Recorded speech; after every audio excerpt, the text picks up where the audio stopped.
and welcome to This Is. The Note 20 this year isn't garbage town. Now that might sound like a confusing statement, but the two Galaxy Note 20 models that we have to choose from this year couldn't be more different. So this is the Samsung Galaxy Note 20 Ultra 5G, and that Ultra badge means a whole lot this year. Before we get started, have you subscribed to This Is yet? We are the proud purveyors of slightly above average content.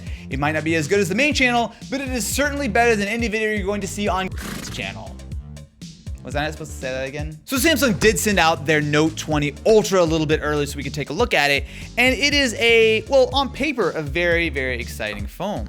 So it is a big boy with a 6.9 inch display. So big. It's like 1.5 Austin heads. Okay, wait, hang on. Do you measure the Austin head from the bottom, so like this? Have you not seen our PS5 tier list? Your chin goes way farther. So there are a few different colors of the Note, and I will say that this Mystic Bronze does look nice, but that camera bump is huge.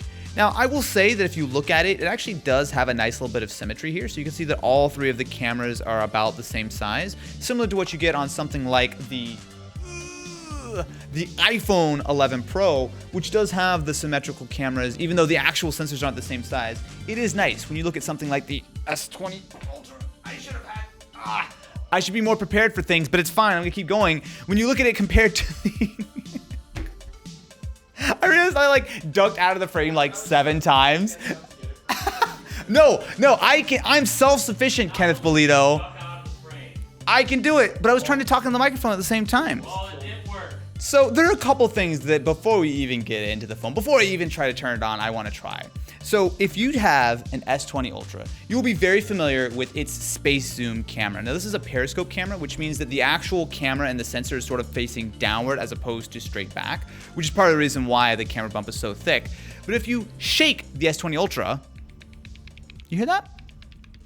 S20, Note 20. I gotta say, that's an improvement. It now sounds less like a cheap $130 phone that has something loose inside. So we have our, wait, what do they call this? Super fast charging. I like how Samsung has not fast charging, but super fast charging. Obviously, if I want my Ultra, I don't want fast charging. Fast? What is this, 2018? I need super fast charging. They don't even give you headphones? I gotta say, this actually does look really nice. So not only is it the new Mystic Bronze color, but it has a very nice matte feel. Initially, when I'm using it, my hand is sort of small enough that I actually don't really feel that bump. Maybe if I'm holding the phone like this, you notice it, but it is incredibly thick. Look, we're going into an era of camera bumps are going to get bigger and bigger. As sensors get larger, as we get things like these periscope cameras, it is pretty much inevitable that phones up and down the flagship spectrum are going to have these bigger bumps. So one thing that is actually, I can't believe I'm about to say this, going for the Note is the fact that it is cheaper than I expected. So the S20 Ultra, when it came out earlier this year, came in at a whopping $1,400. Thankfully, they've dropped the price on the Note to $1,300, which I don't think we can be that excited about. But I was afraid it was gonna be like $1,500, $1,600, so at least they're somewhat coming back down to earth. And of course, you have your S Pen included on the Note 20 Ultra, which we will try out in a minute. I am proudly a member of the Z Flip gang, and I'm biased here, to be sure, but you've got to be committed to wanting a very, very large phone if you're gonna go all the way up to the Note 20 Ultra. It's big, it's heavy, it feels very premium in the hand. It feels like you spent $1,300, but it's a big phone. These actually may be the smallest bezels I've ever seen on a phone. So not only do we have the curved edges, but on top and bottom, I mean, this is about the smallest chin slash sort of, obviously no notch that I've ever seen. Ooh, do I want all of these apps on my phone? No, I don't actually. How about I want none of them? Motion smoothness adaptive. All right, so just like with the Galaxy S20. You do have a 120Hz display.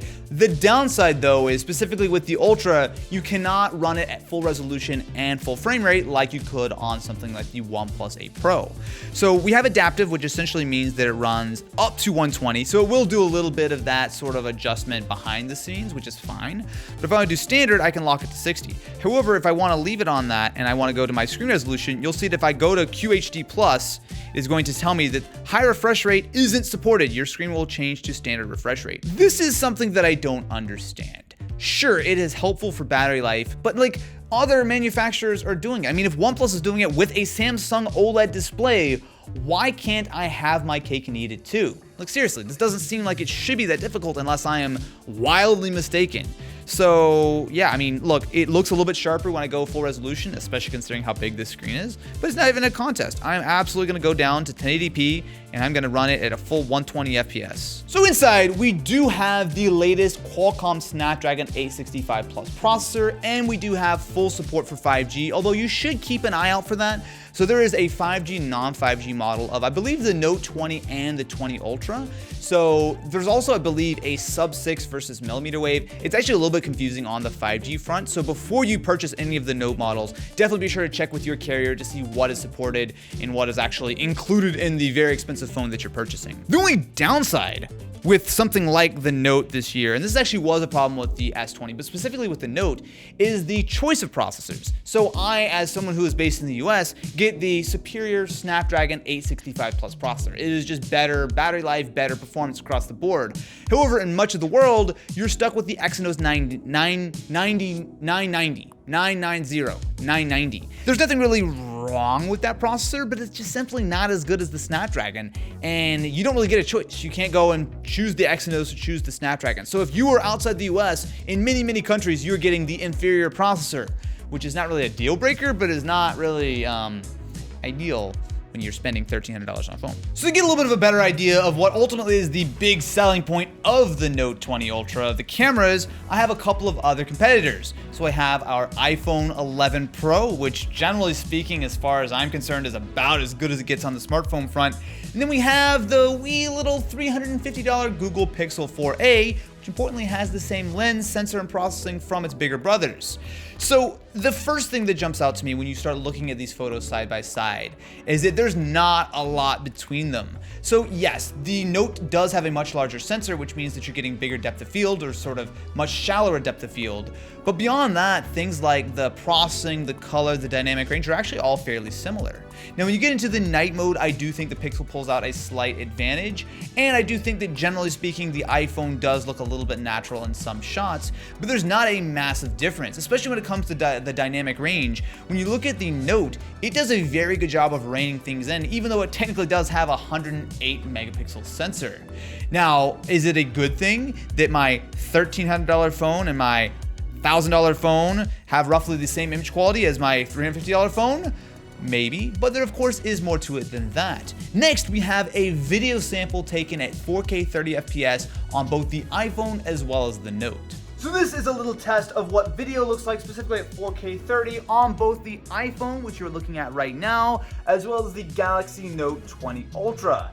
So a couple things to look for would definitely be things like autofocus as I get closer and farther away, how the audio sounds between the iPhone and how the audio sounds on the Note, as well as the general stabilization. As we kind of take a step forward, kind of walk around a little bit, you should have a very good sense of what the video looks like and the stabilization as Ken runs into the camera. Something carried over from the S20 Ultra is the space zoom, although they thankfully stopped calling it that, and there's no longer a 100x thing on the back, which was always ridiculous. What this really is a 4x optical zoom that you can then punch in further via digital zoom, and it actually does look really good. So I'm gonna take one shot at 1x, I take one shot at 4x, and I'm gonna take a shot at 20x. Would I recommend pushing it to honestly much past 10 times that zoom? Not really, unless you really need to zoom in on some very far off objects, but it's not really gonna be a nice looking photo. That being said though, that is one real advantage of this phone. You get very good zoom. I mean, if you try to do something like that on the Pixel or even on the iPhone, it's not gonna come close. Now, of course, we have to keep in mind that everything I've talked about so far today has been about the Galaxy Note 20 Ultra, which is what I have in my hand. But oh no, that is not the only Galaxy Note 20 that you can choose from. The other option is the vanilla Note 20. So how does it compare? It's worse and you shouldn't buy it. Thank you very much for watching. So there are a few major differences between the Note 20 and the Ultra. Starting out with the cameras, so just like the S20 Ultra has a big difference with the S20, same thing goes with the Note. So you have a 108 megapixel main camera, which is a larger sensor and generally speaking, an upgrade, but honestly, I don't think that's gonna be a huge difference at this point. You do have better zoom, so the Note 20 has 3 times zoom. This has that periscope 4 times zoom. I don't have a Note 20 to compare to, but my very strong inclination is this is going to be a better zoom lens. You get the same ultra wide though, as well as the same front-facing camera as far as I'm aware. Now, the bigger differences are in the design. So this is taking advantage of a brand new generation of Gorilla Glass. So until Zach does his teardown and his scratch test, I won't actually know how much better it is, but you do get a more durable glass supposedly on the Note 20 Ultra. And importantly, you get actual glass on the back. So for some bizarre reason, the standard Note 20 has a plastic back and the Ultra has a glass back. Now, considering that the Note 20 costs $1,000, that seems to be a little bit of an odd cutback. I mean, it's not like plastic is necessarily the worst thing to have. Obviously, you're not gonna crack your plastic back the same way you would probably be able to crack some glass, but I'll reserve some judgment until I try it. But the fact that we're going down from glass to plastic really just seems like it's a cost-cutting measure, which I'm not a big fan of, but we'll see. Certainly though, a point for the Note 20 Ultra. Something that has been improved on the Note 20 this year is the S Pen. So both have seen an improvement to their latency, so the responsiveness. So this is around 9 milliseconds, which is actually about on par with what you get on the iPad Pencil. iPad Pro Pencil, close enough. The standard Note 20 is a little bit slower, but oh wow, wait. I'm just realizing, no, look. It's such a big camera bump. I actually have to hold the phone. Wow. As someone who draws on it, that's a huge deal breaker. That's a big deal, right? Like using the S Pen on a flat surface, you just want to sit down and go write something down? Most people still, like even while they're sitting at their desk, will hold the phone. Okay, I'll hold the phone and try it. How about that? All right. It's very pleasant.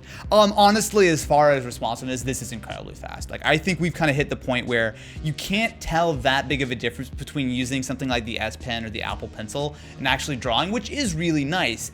That being said though, I have actually not daily driven a Galaxy Note since the Note 2. And even then, I didn't really find that much use of the stylus. I mean, obviously it depends on your particular use, but for me, I'm much faster not using this. But obviously, that's really the main reason why a lot of people buy the Note these days, right? I mean, it's not like the Note is that much bigger, has better specs than the S line. You really are all about the S Pen. And if you know that this is what you're looking for, it is an improvement. If you're someone like me and doesn't really care that much about the stylus though, the biggest difference between the Note 20 Ultra and the vanilla Note 20 is in the screen. So earlier I was talking about the fact that this has a high resolution, high frame rate display, but you can't get both at the same time. You either need to choose 1440p or you need to choose 120 Hz at 1080p. Well, the Note 20 makes that simple by giving you neither option. So it has a flat as opposed to curved display, which that's not really a big downside as far as I'm concerned, but it has a 1080p resolution at 60 FPS. You don't get higher frame rate, you don't get the high resolution. That to me is crazy. Sure, if the standard Note 20 was like $700, maybe $800, I could get behind that, but it is a full $1,000, aka more expensive than the OnePlus 8 Pro. I don't understand why you would buy a phone with a lower resolution, specifically lower refresh rate display at $1,000 in 2020, right? I mean, at this point, it is pretty much table stakes for everyone, short of the iPhone, to have a high refresh rate display, at least as an option. You don't always have to have it on. But to me, that is such a ridiculous cost-cutting measure. As far as I'm concerned, and keep in mind, I have not tried the Note 20 yet in person. I only have the Ultra. But that screen alone is a complete deal breaker for me at $1,000. I'm not gonna spend that much money on a phone that does not have, at the very least, a higher resolution display, but especially something that doesn't run at a higher frame rate, right? I mean, the high-end Pixels have it, the iPhone will have it soon. Pretty much every other Samsung, including the base S20, has 120 Hz. The Note is completely alone right now in the Samsung flagship line as not having a higher refresh rate display. That is ridiculous. That is crazy. That is why I do not believe you should buy the Galaxy Note 20. Like straight up, it is just not a good deal. Now, if you were interested in the Note line, $1,300 is not a small price to pay, right? This is certainly a very expensive phone. But at least with this, you're getting something for that, right? You're getting what I would consider to be probably the best overall camera package on a phone. Great ultra wide, great standard camera, great sort of super zoom camera. You get the S Pen, you get all the wireless charging stuff, you get the IP rating. I mean, there's really nothing you're losing besides some very minor things like it is a large display, it is a large phone, and you don't get the resolution and your frame rate sort of combined.